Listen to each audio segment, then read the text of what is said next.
Et bonjour à tous, j'espère que vous allez bien. On se retrouve aujourd'hui pour un nouveau test matériel et j'ai le plaisir de vous présenter le sac Ghost 8 de Auxitis. Avant qu'on commence, je vous précise que le test n'est pas rémunéré et que la marque m'a fourni le matériel pour qu'il soit réalisé. Et comme les derniers tests sur la chaîne, vous allez avoir des retours en deux parties, puisqu'il y a d'abord moi qui vais vous présenter mes retours sur la version homme de ce sac, ou qui est également appelée la version unisexe. Et juste après, je laisserai la parole à Margot qui vous fera un retour avec une utilisation, avec une morphologie féminine de la version femme du Ghost 8. Alors, je suis pas un grand expert de la gamme sac et gilet de Auxitis. J'ai pas de problème à l'avouer. Et c'est le premier que j'ai vraiment eu l'occasion d'utiliser.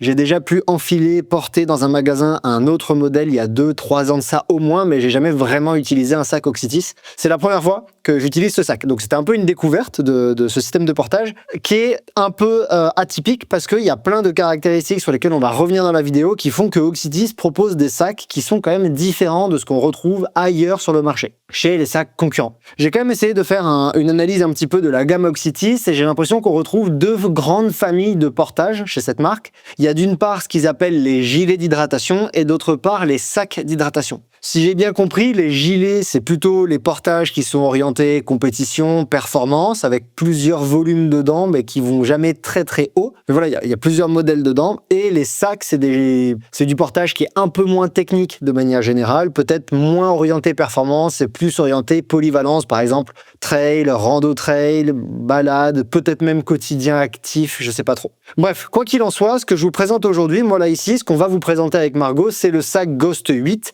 c'est-à-dire le sac haut de gamme, le plus haut de gamme des gilets d'hydratation d'Auxitis. Alors la marque présente ce gilet d'hydratation comme le plus orienté performance, le plus minimaliste, qui a été pensé avec leurs athlètes de haut niveau de la team Auxitis, qui en tout cas courent avec du Auxitis en compétition et à l'entraînement, donc qui ont participé, qui ont co-développé ce produit et qui a un but vraiment de performance. Donc forcément, comme je vous l'ai dit, il est assez minimaliste, c'est 8 litres, c'est-à-dire qu'il est pensé pour emmener l'essentiel sur les entraînements et les compétitions. On retrouve directement son ancrage dans une ambition de performance à travers le poids du sac, à savoir qu'il fait 150 grammes en S, c'est le poids annoncé et également le poids constaté ici à la maison quand on l'a pesé. Moi j'ai un M, il est juste au-dessus, donc j'ai aucun doute que le S est exactement dans le bon poids, dans celui qui est annoncé. Et en fait, par exemple, ce 8 litres, il fait le même poids que le 5 litres d'Auxitis. Donc on voit qu'il y a eu un travail quand même sur le poids du portage pour être dans une fenêtre qui correspond à une orientation performance. La raison pour laquelle il s'appelle le Ghost 8, et comme je vous le dis, les minimalistes pensés pour l'essentiel, c'est parce qu'il fait 8 litres. Et je vous le dis dès maintenant, avec Margot, on vous présente également dans une autre vidéo qui est déjà disponible en ligne, la ceinture Ghost qui est pensée pour accompagner le sac Ghost et qui a pour but de compléter avec environ 2 litres de portage. Donc si jamais elle vous intéresse, vous savez que vous pouvez aller regarder le test de la ceinture qui est disponible en ligne sur la chaîne YouTube de Courir Mieux. Mais voilà, le sac il est pensé pour être utilisé soit tout seul avec ses 8 litres, soit dans des situations par exemple de compétition où vous avez besoin de plus de volume de rangement. Il est pensé pour être complété parce que la ceinture propose. Alors comme je vous l'ai dit au début, Auxitis se démarque des autres sacs avec des portages qui sont particuliers. Par exemple là ils ont un portage, on va rentrer dans les caractéristiques techniques dans un instant, mais ils ont un portage des bâtons qui est atypique, ils ont des serrages latéraux en velcro qui est atypique, sur les flancs que quasiment aucune autre marque n'a. Alors il y a Red Light qui fait un système de serrage par boa, mais c'est quasiment les seules marques que je connais qui font... Non, il y a Instinct également qui font des serrages par lacet, mais bref, le seul que je connais sur le marché qui a des serrages par bande velcro, c'est eux. Ils ont également un positionnement des flasques qui est très bas, je connais quasiment aucun sac qui a un positionnement aussi bas. Il y a que les Salomon Woman qui ont fait ça avec des pipettes grandes sur les flasques il y a quelques années avec un positionnement bas. Donc bref, ça fait des sacs qui sont un peu atypiques, qui sont différents d'autres sacs du marché, même s'ils ont tous leurs spécificités. Et je vous propose de commencer à rentrer dans les caractéristiques de ce sac et de parler de ses caractéristiques techniques. Alors c'est un sac en termes de poids qui pèse 150 grammes en S, 156 grammes en M, c'est le modèle que vous avez sous les yeux et c'est le poids que j'ai constaté ici chez moi. Comme je vous l'ai dit, en termes de volume, c'est un 8 litres. Pour le matériau, on est sur un tissu en mèche élastique ultra léger et respirant, c'est les parties grises, blanches que vous voyez. Et on a également la présence d'un tissu stretch moins fin, moins léger, mais tout aussi respirant, qui est également très respirant. C'est les parties noires qui sont plutôt en contact avec la peau. En termes de poches, ce sac, il en a plein, le Ghost 8. Il y a précisément 12 poches. On retrouve 2 poches à flasque à l'avant Il y a également, juste au-dessus, 2 poches avant élastiques qui viennent se positionner par-dessus ces flasques. On retrouve aussi 2 poches avant qui sont élastiques et qui sont, elles, positionnées juste au-dessus des flasques, avec à l'intérieur de ces poches une petite compartimentation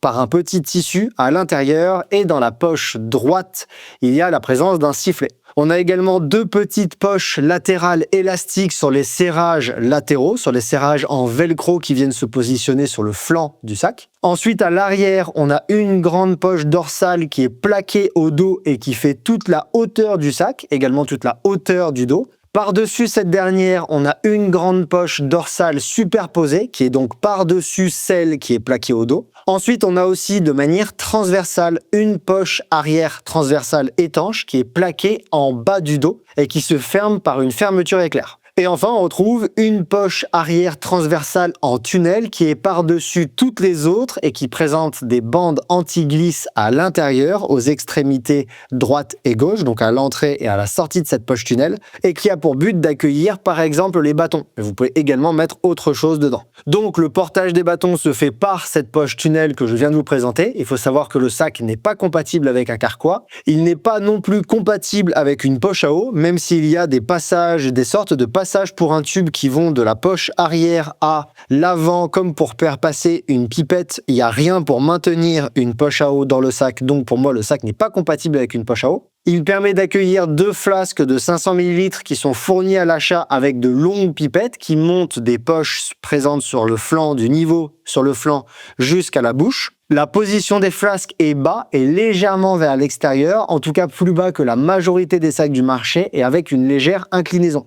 Les poches à flasques possèdent un élastique de maintien de la tête des flasques qu'il faut passer pour éviter que la flasque tombe dans la poche. Le sac ne propose pas de poche à téléphone sécurisée. En termes de taille disponible, chez les hommes, on est en S, M ou L, et chez les femmes, il n'y a que 2 tailles, XS ou ML, Margot vous en parlera. En autre information intéressante à noter, il y a un serrage ventral par lanière non élastique à l'avant. Il y a également la présence de 2 portes dossards sur une de ces 2 lanières. Les portes dossards ne sont pas amovibles. Il y a également de nombreux éléments réfléchissants sur le sac. On retrouve aussi sur les flancs les serrages latéraux par bande velcro. On a aussi la présence d'une fine lanière haute à l'arrière sur une des poches pour faciliter l'accès à cette poche dorsale superposée. À l'intérieur du sac, il y a la présence d'inserts en mousse sous les flasques et sous les poches avant pour éviter de sentir le contenu de ces poches contre la cage thoracique. Et il y a de nombreuses coutures qui sont thermocollées. En termes de prix catalogue, le Ghost 8 d'Oxytis est proposé à 150 €.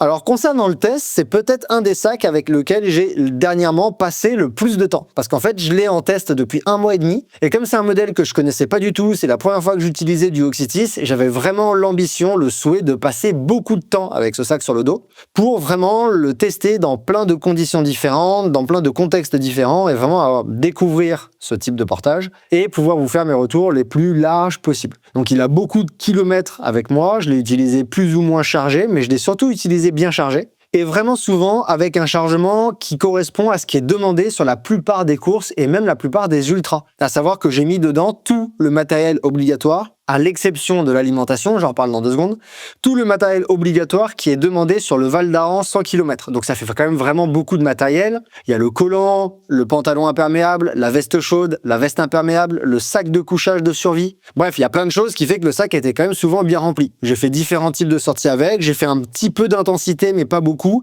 Par contre, j'ai fait beaucoup de footing, de sorties longues avec beaucoup de dénivelé, pas de dénivelé, du terrain technique, du terrain moins technique, du plat, etc. Bref, plein de contextes différents. Et je vous propose de passer directement à mes retours. Je vais être direct, c'est une belle réussite. Et ça m'a vraiment surpris, en fait. Ça m'a surpris parce que à la prise en main, le sac, j'ai pas honte de le dire, je crois que Margot a la même sensation, le sac il est un peu bizarre. On n'est pas immédiatement à l'aise avec le sac quand on l'enfile chargé. C'est-à-dire que pour les chaussures, on parle de confort d'accueil, on pourrait presque parler de la même chose pour le sac. Les sensations d'accueil, le confort d'accueil, il est pas bien, il est juste bizarre. On n'a pas l'habitude d'avoir un sac qui est pensé comme ça, les bandes velcro, c'est pas forcément facile à serrer une fois que le sac est chargé sur nous, faut le faire un peu en amont.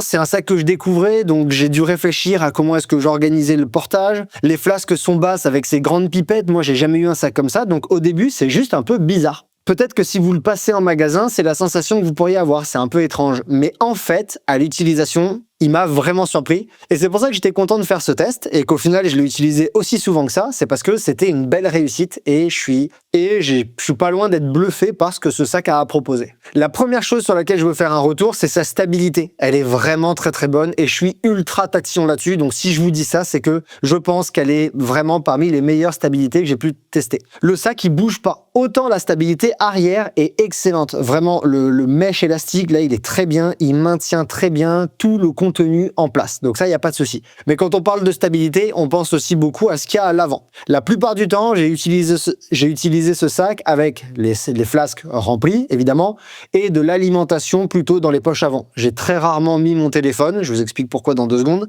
Mais voilà, je l'ai quand même utilisé assez chargé. Et même dans des descentes assez rapides, même dans des descentes où ça secoue, le sac, il bouge quasiment pas. Les faibles moments où j'ai eu un petit peu d'instabilité, en fait, il suffit de resserrer un petit peu les lanières avant que j'ai passé beaucoup de temps, je vous explique aussi pourquoi dans 2 secondes, beaucoup de temps à serrer, desserrer, etc. Mais donc, il suffit de resserrer un petit coup et tout va bien. Si ça bouge un petit peu trop, pareil, on peut serrer les velcro sur le côté et ça plaque le sac en termes de fit. On obtient quelque chose qui est très agréable, qui est très bien pensé et donc la stabilité de ce sac, elle est pour moi vraiment, vraiment, vraiment très bonne. C'est une des meilleures stabilités que j'ai pu avoir et j'imagine que les images que je viens de vous montrer par-dessus, ils vous confirment cette sensation, en tout cas vraiment un sac très stable. Et en termes de stabilité, je pense que le positionnement des flasques joue beaucoup. C'est-à-dire qu'en fait, on n'a pas ces flasques qui oscillent là à l'avant. Peut-être que le fait de les mettre sur le côté, soit ça fait que ça bouge autant que sur d'autres sacs mais on le sent pas, soit ça permet d'être dans une zone où il y a moins d'oscillation et donc ça bouge moins. Mais vraiment, en termes de stabilité des flasques, ce positionnement bas là, il m'a vraiment surpris dans le bon sens du terme et de manière générale j'ai été agréablement surpris et très satisfait de la stabilité générale du sac autant avant que arrière. En termes de volume, moi je trouve que c'est intéressant, on peut quand même mettre plein de choses dedans, hein, vraiment. Alors je l'ai beaucoup blindé et comme je vous l'ai dit, je suis parti avec le matos obligatoire d'un ultra à l'intérieur. Là je me suis basé sur la liste du matériel obligatoire du Val d'Aran puisque comme c'est la course que je prépare au moment où j'enregistre, je suis souvent avec ce matos obligatoire sur moi quand je m'entraîne, donc c'était assez facile de prendre le même matos et de le mettre dans ce sac. La seule chose que j'avais pas, c'était la nourriture, parce qu'en fait, une fois que j'avais beaucoup rempli la poche arrière, les 2 poches arrière, la poche qui est étanche, et les porte-bâtons, etc., il a fallu que je mette un petit peu de matériel à l'avant, donc je sais que j'avais mes gants dans les petites poches qui sont sur les côtés, là, posées sur les flancs. J'avais mis un petit peu de nourriture dans les poches là, mais elles peuvent pas accueillir grand chose non plus, hein. Si on met 4 gels par petite poche là à l'avant, c'est le max.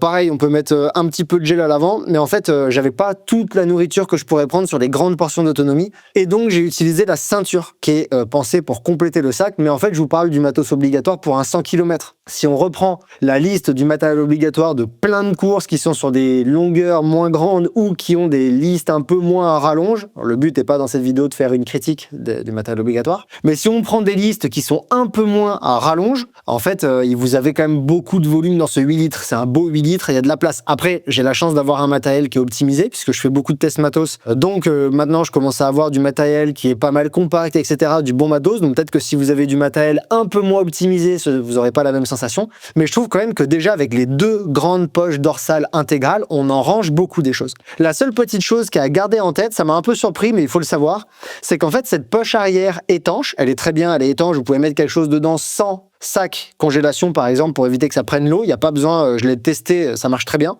Par contre en fait son volume il vient un peu rentrer en conflit avec le volume de la grande poche dorsale, c'est-à-dire que si vous avez quelque chose dans cette poche étanche à l'arrière, vous pouvez avoir un peu plus de difficulté à mettre des choses tout en bas de la grande poche dorsale. Pas de la superposer, mais de la grande dorsale. Alors, forcément, on s'arrange, hein. Quand j'ai rangé quelque chose, par exemple ma veste chaude dans cette poche imperméable, j'ai mis par-dessus, dans la grande poche dorsale, j'ai mis mes jambières, mon pantalon étanche, parce que c'est assez fin. Donc voilà, ça s'organise très bien, faut juste réfléchir 2 secondes à comment est-ce qu'on fait son organisation. Donc voilà, 8 litres, c'est pas très grand. Déjà, je trouve que le Compressport qui propose 10 litres, des fois, ça peut être ric-rac pour le matériel obligatoire. Lui aussi, le Compressport, dont le test est disponible en ligne, il est pensé pour être utilisé avec une ceinture si jamais il y a besoin de portage en plus. Oxytis 8 litres, c'est encore plus exigeant. Alors pour certaines situations, par exemple des trails où vous avez beaucoup de ravitaux ou pas beaucoup de matériel obligatoire, ça passera largement. Mais sachez que j'ai quand même passé beaucoup de temps avec le sac blindé comme sur ce que demande le Val d'Aran, et ça passait. Donc ça c'est cool, son volume est intéressant. En termes d'ergonomie, j'ai trouvé son ergonomie vraiment pas mal. Il y a beaucoup de poches qui sont accessibles sans enlever le sac. En fait, elles sont quasiment toutes accessibles sans enlever le sac, sauf la grande poche dorsale. Mais ça, c'est pas très grave. On peut mettre dedans du matériel dont on a moins souvent besoin. Je me souviens que dedans, je mettais souvent mon collant chaud, quelque chose dont j'ai pas souvent besoin, et tout en haut ma veste imperméable. Et dans celle-ci, là, qui a la petite sangle, je mettais plutôt du matériel de survie, par exemple la couverture de survie, etc. Donc l'ergonomie, elle est vraiment pas mal. Ce que je trouve bien aussi, c'est qu'ils ont fait, Oxytis, le travail de mettre ces petites lanières, ces petites bandelettes là, je sais pas si vous les voyez là, les petites bandelettes réfléchissantes, qui en fait permettent d'attraper les poches facilement. Donc ça, c'est de l'ergonomie qui est intéressante, parce que ça évite d'avoir des fois à galérer avec les poches qui sont plaquées et on n'arrive pas à trouver l'ouverture. Alors, c'est dommage, ils en ont pas mis sur les poches qui viennent sur les flancs. Donc ça, c'est un peu dommage. Ce serait bienvenu parce que celle-là, des fois, on a un peu du mal à attraper l'intérieur. Mais c'est pas très grave non plus. Comme je parle de ces poches-là, je vous fais un retour dessus immédiatement. Comptez pas mettre des objets lourds dedans. C'est-à-dire que en fait, ça sort facilement, ça saute. Il faut mettre dedans des choses qui ont un peu de volume, mais qui sont assez légères. Donc typiquement, dedans, moi je sais qu'à droite, de mémoire à droite, je mettais mes gants. Ça passait, j'ai des petits gants Compressport, ça passait bien là. Et à gauche, je mettais mon cache-cou. Mon cache-cou, moi j'utilise le Wise, et ça passait parce que du coup, ça a un peu de volume. Ça tendait la poche et il n'y a pas de risque que ça sorte. Mais par contre, par exemple, un gel, ça peut sauter. Le téléphone, c'est pas la peine d'y penser. Donc voilà. Ces poches-là, peut-être qu'elles gagneraient à être un peu plus tendues. Voilà, c'est peut-être un petit défaut sur ces poches-là. Mais bref, c'est quand même assez mineur. Hein. C'est quand même assez mineur. C'est pas les plus faciles d'accès, mais ça va. C'est quand même facile. Mais peut-être qu'une petite bandelette comme ça viendrait faciliter les choses. En tout cas, l'ergonomie, elle est vraiment bonne. Et pareil pour le rangement des bâtons, je vous en reparle dans un instant. Mais en termes d'accessibilité, d'ergonomie, cette poche, elle est super accessible. Ça demande à prendre un petit coup de main. C'est un petit peu comme sur le sac Compressport, ce rangement à l'arrière là. Mais en fait, une fois qu'on a pris l'habitude, les bâtons. Alors moi, j'ai des Lecky, donc faut savoir que le manche, et c'est pas le plus gros du marché. Je crois que par exemple des Black Diamond, ils sont un peu plus gros, des Salomon, ils sont un peu plus gros. Je pense quand même que ça passe. À mon avis, il y a pas trop de soucis. Il faudra peut-être un petit peu tirer sur la poche, mais c'est une poche élastique, donc normalement ça devrait passer. Mais une fois qu'on a chopé le coup de main, ça rentre, ça ressort super facilement. Donc ça c'est vraiment cool. L'ergonomie globale du sac, je la trouve vraiment bonne. La seule chose qui manque un peu d'ergonomie, qui demande une petite prise en main, c'est le rangement des flasques. C'est-à-dire qu'en fait, quand vous les rangez, je vais essayer de le faire maintenant. Je l'ai gonflé pour l'occasion. Quand vous rangez, bon alors, ce sera forcément moins pratique que quand j'ai le sac sur le dos. Quand vous rangez la flasque à l'intérieur de la poche à flasque, ça va, il n'y a pas trop de problème. Le seul truc, c'est que après, il faut mettre la bande élastique au-dessus. Donc, il faut tordre la pipette et venir un petit peu du coup tirer sur la bande élastique.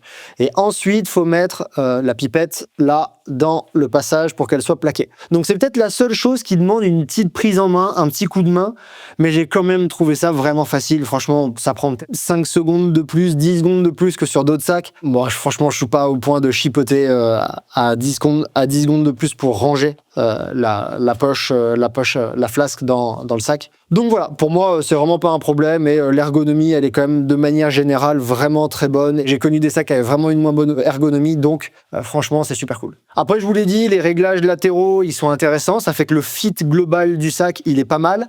Le seul point où je trouve que le fit pourrait être légèrement amélioré, même si ça ne se sent pas, c'est-à-dire que c'est pas quelque chose qui gêne à l'utilisation, c'est que souvent, moi, à l'avant, j'avais un petit bâillement. Le sac est pas parfaitement plaqué tout le long de mon torse comme ça. Souvent, j'avais un espèce de petit bâillement un petit peu comme ça. Là, ça se décollait légèrement, c'est infime. J'ai pas trouvé de moyen de corriger ça, mais en fait, ça me gêne pas. C'est vraiment juste de l'esthétique, du visuel. On peut se poser la question, tiens, c'est bizarre, c'est pas parfaitement plaqué, mais en fait, ça change rien du tout.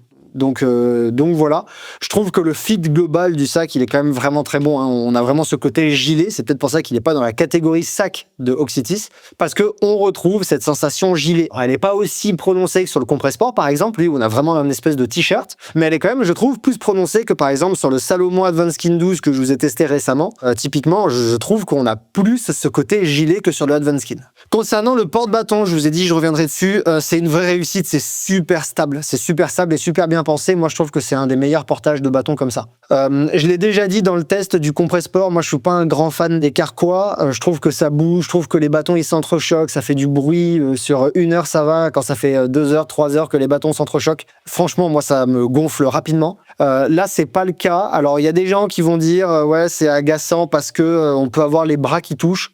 Autant sur le Compressport, je vous l'ai dit, moi, mes bras, alors que j'ai quand même des sacrés bras, ils sont quand même vraiment longs. Mes bras ne touchent pas les bâtons quand je cours. C'était le cas sur le Compressport, c'est le cas sur le Oxytis, ça m'a jamais gêné. Donc pour moi, ça, c'est une vraie amélioration. Je dis ça par rapport aux autres portages de bâtons sur les autres sacs Oxytis. D'habitude, Oxytis, ils montent des fois des bâtons qui se rangent à la verticale par le haut, là, dans une espèce comme si on voulait les ranger dans cette poche-là du sac Oxytis. Je comprends pas. Soit on a le manche qui peut arriver derrière le crâne, soit pire, la pointe. Je trouve ça ultra dangereux. Jamais de la vie, je voudrais ranger mes bâtons comme ça. C'est le premier sac que Oxytis propose avec un rangement en poche tunnel là-dedans et c'est ultra bien réussi. C'est vraiment une vraie réussite. Je me demande presque si ce rangement en mini tunnel, il est pas mieux que sur le Compressport, qui est déjà pour moi un des meilleurs rangements qu'on trouve sur le marché. Donc cette poche tunnel pour ranger les bâtons, c'est vraiment excellent et j'espère qu'Oxytis va garder ça à l'avenir parce que c'est top, c'est vraiment top. Donc voilà, j'insiste là-dessus, mais là je trouve moi d'ailleurs c'est marrant, on dirait la façon de ranger les bâtons de la ceinture Instinct que je trouve vraiment réussi. Donc ça c'est super. Vraiment, j'espère qu'Oxytis vont garder ça parce que je trouve que c'est vraiment pour moi de loin, là on approche des meilleures façons de ranger les bâtons qu'on peut trouver sur le marché. Avec tous ces retours, on pourrait se demander si j'ai noté des défauts sur ce sac. Alors bon, Margot aura des choses à dire qui sont différentes de moi. Moi, qu'est-ce que je peux vous dire? En fait, c'est vraiment infime. Il y a des toutes petites choses qui m'ont amené à penser qu'on pourrait éventuellement améliorer le sac, mais en fait c'est des détails, c'est-à-dire que dans les grandes lignes c'est une vraie réussite, je le répète. Alors parfois à l'utilisation j'ai eu une petite gêne au niveau des flasques qui touchaient mes côtes. C'est très très rare. En fait, vous voyez, le goulot, il est quand même bien gros sur les flasques Oxytis, hein, il prend de la place et il est bien rigide. C'est vraiment passager, c'est parce qu'en fait, des fois, la flasque, elle peut légèrement se mettre dans une inclinaison dans la poche particulière. À chaque fois que ça m'est arrivé, ça a duré 3 minutes, suffit de jouer un peu avec la flasque, la repositionner et c'est fini. Donc c'est vraiment juste une position particulière qui fait que des fois la tête des flasques peut un peu appuyer sur les côtes, mais c'est vraiment infime, c'est très léger, ça m'a jamais gêné, il suffit de rebouger la flasque dans la poche et ça disparaît. Peut-être qu'Oxytis voudront encore améliorer ça, avec par exemple un goulot un peu plus petit. Je pense que ne serait-ce que si le goulot il était légèrement plus petit, le problème serait réglé, mais voilà. Le seul pour moi point qui demande vraiment à être amélioré et qui presque dénote avec la qualité générale du sac, c'est le serrage à l'avant. On a, franchement, je suis un peu cash dans mes propos, mais on a l'impression qu'on a un sac de haute performance et un serrage bas de gamme. Et ça, je trouve ça un peu dommage. Le serrage, il est résistant, il n'y a pas de souci, mais c'est des sangles non élastiques rigides qui, d'une part, des fois, enfin souvent, sont un peu difficile à prendre en main, c'est-à-dire que ça glisse entre les doigts, c'est assez ennuyeux. Des fois, on a du mal à attraper la cordelette lorsque le sac, les cordelettes de maintien, là, on a du mal à faire passer l'accroche, on a du mal à accrocher, donc il faut s'y reprendre à 3-4 fois, c'est un peu ennuyeux. Et en plus, c'est pas élastique, c'est-à-dire qu'en termes de confort, c'est pas incroyable. Alors, c'est pas non plus désagréable, hein. C'est pas quelque chose qui fait dire ouais, le sac, j'arrive pas à l'utiliser parce que c'est inconfortable. Mais quand même, aujourd'hui, sur le marché, quand on regarde, ça n'existe pas, ça. Des cordelettes rigides, il y a quasiment personne qui fait ça. Tout le monde est passé sur des sangles élastiques parce que soit des sangles plates élastiques parce qu'on sait que ça améliore le confort. Donc là, positionner des cordelettes rigides, bah moi, je comprends pas trop ce choix d'Oxytis. Alors, je réinsiste, peut-être qu'ils l'ont fait ce choix parce qu'en termes de sensation, c'est pas douloureux, c'est pas très gênant, mais ça m'est quand même vraiment souvent arrivé. Bon, ça se manipule rapidement, hein. Là, il suffit de tirer, ça se resserre, et de tirer dans l'autre sens, ça se desserre. Mais ça m'est quand même arrivé vraiment souvent de resserrer en descente et pour augmenter la sensation de maintien, mais surtout en fait d'arriver en montée, de me dire bon, j'aimerais bien gagner un petit peu en confort, donc je desserre. Alors quand on fait ça, bah, ça va très bien parce qu'en montée, il n'y a pas besoin d'un serrage très prononcé pour que le sac ne bouge pas. Il faut juste faire la petite manipulation, mais je pense que vraiment un point d'amélioration du sac à l'avenir, même si c'est pas vraiment un défaut, c'est ces cordelettes qui, je trouve, dénotent avec la qualité du sac de manière générale, qui est vraiment pour moi dans le haut de gamme.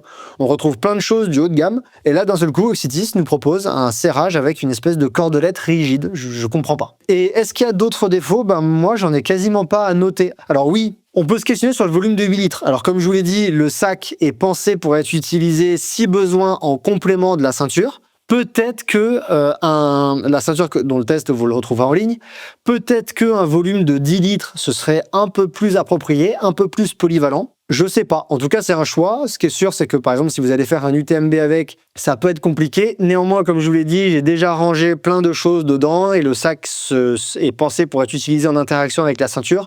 Donc, je pense qu'il y a quand même possibilité d'utiliser sur une très grande quantité de contexte, donc il a une belle polyvalence. C'est vrai qu'on pourrait se questionner sur le 8 litres, pourquoi pas un 10 qui donnerait encore un poil plus de polyvalence, je pense, pour un gain en poids qui serait pas énorme. Voilà.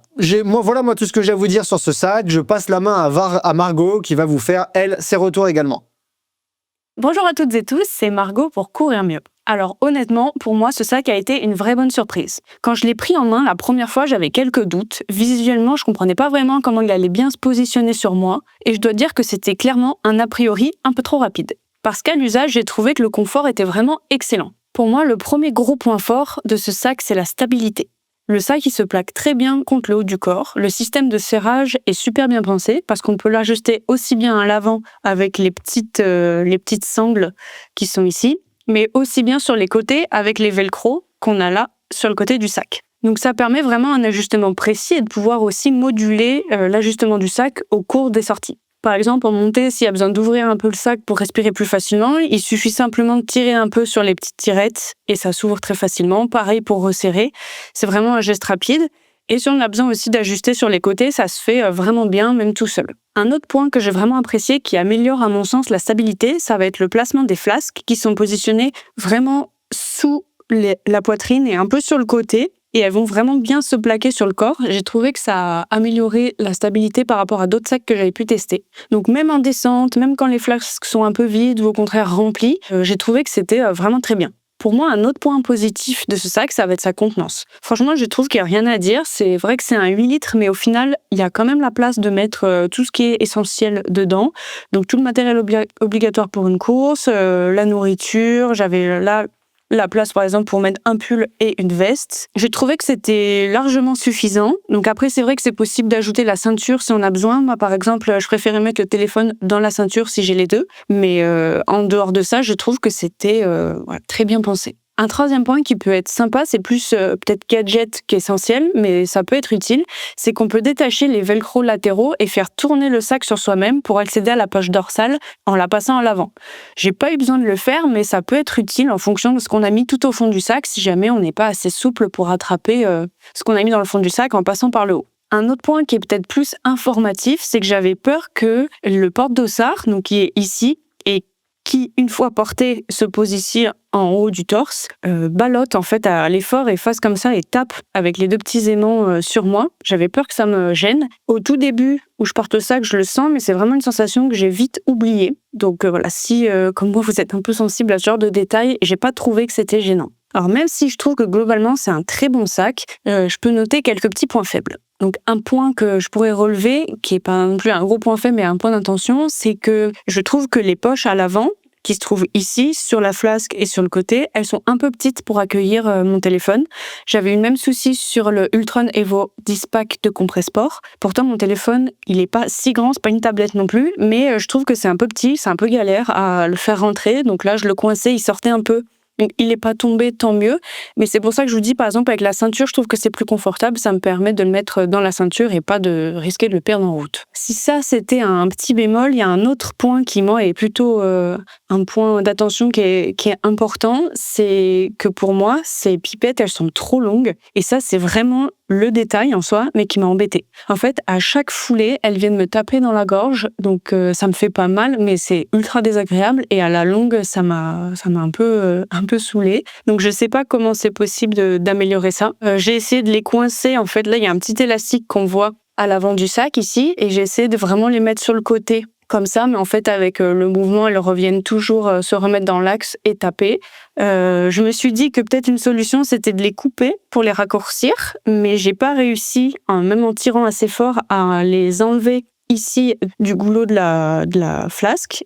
et je me suis dit en fait que même si j'y arrivais, j'étais pas sûre de pouvoir remettre la pipette parce que c'est hyper serré, peut-être collé. Donc voilà, j'ai pas détruit la flasque pour rien, mais peut-être que c'est possible d'acheter des pipettes un peu plus petites. En tout cas, pour l'instant, j'ai pas de solution à vous proposer et c'est un détail qui m'a embêtée. Néanmoins, on peut quand même noter que le petit élastique qui tient la pipette, elle empêche quand même la pipette de venir taper sur la clavicule. Ça, c'était une crainte que j'avais, en fait, que les pipettes, elles viennent taper comme ça tout le long de la course, mais en fait, elles bougent pas vraiment. Elles sont plutôt bien calées. C'est juste que moi, après, elles viennent toucher ici. Peut-être qu'on pourra vous mettre une petite incrustation vidéo. Et ça, j'ai trouvé que c'était un peu pénible. Donc, je sais que Cyril, il a pas eu de souci. Il est plus grand que moi. Peut-être que si vous êtes plus grand que moi, ça vous posera pas problème. Vous pouvez peut-être noter que moi, je fais 1m70 et que Cyril, je crois qu'il fait 1m85. Donc, moi, ça m'a gênée, mais lui, non. Enfin, une dernière information qui pourrait être utile pour vous, c'est que moi, je porte la taille XSS, qui est la plus petite sur le taille en femme,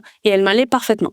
Donc, sur le modèle femme, on a aussi une autre taille qui est plus grande, qui est la ML. Pour rebondir, on a comparé avec Cyril les modèles hommes et femmes, parce qu'Oxytis propose du coup ces modèles en homme unisexe, je crois que c'est noté sur le site, et femmes, et on n'a pas trouvé vraiment de différence entre les deux modèles, hormis le guide des tailles. Il y a plus de tailles disponibles chez les hommes, il y en a 3 tailles, et chez les femmes, on n'a que 2 tailles. Et l'autre différence qu'on a notée, c'est juste la couleur en fait du X de Oxytis qui est ici, et à l'arrière du sac, là-dessous, qui est marqué Ghost 8, qui est en rose sur le modèle femme, et qui est en orange sur le modèle homme. Donc je repasse la main à Cyril pour la suite. Donc en conclusion, c'est un sac dont il faut pas se fier aux premières impressions quand on l'enfile.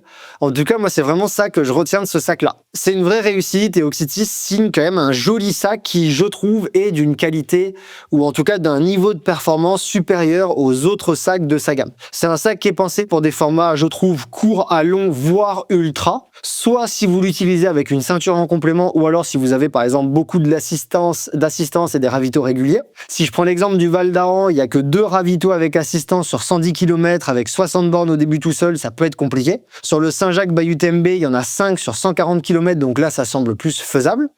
C'est un sac pour des personnes qui cherchent un peu de la légèreté, de la polyvalence et avec du matériel que j'estime optimisé parce que c'est vrai que si vous avez du matos qui est un petit peu volumineux, ça risque de pas bien passer. Vous risquez de manquer de place. Mais en tout cas, pour Oxytis qui cherchait à faire un sac haut de gamme destiné à la performance, bah là, je pense qu'ils ont vraiment réussi leur challenge. En termes de prix, il est normal pour sa gamme. Hein, il est à 150 €. On retrouve généralement les prix de cette gamme-là. Les sacs de cette gamme-là, ils sont dans ces types de prix. Peut-être qu'il demande à être utilisé avec la ceinture, ce qui ferait un total de 10 litres environ de portage pour 200 €, parce que la ceinture, elle fait environ 2 litres.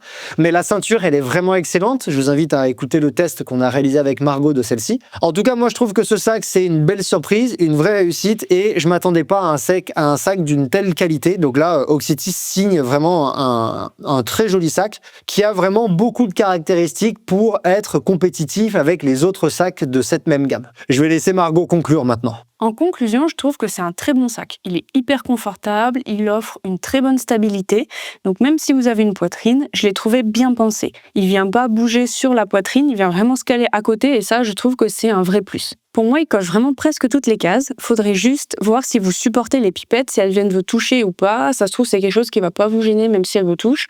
Ou voir s'il y a un moyen de les remplacer ou d'améliorer ce point. Mais à part ça, pour moi, c'est un modèle qui mérite vraiment d'être testé. Voilà, c'est tout pour ce test du Ghost 8 de Oxytis. J'espère qu'il vous a plu, qu'il répond à des questions que vous pourriez vous poser sur ce matériel.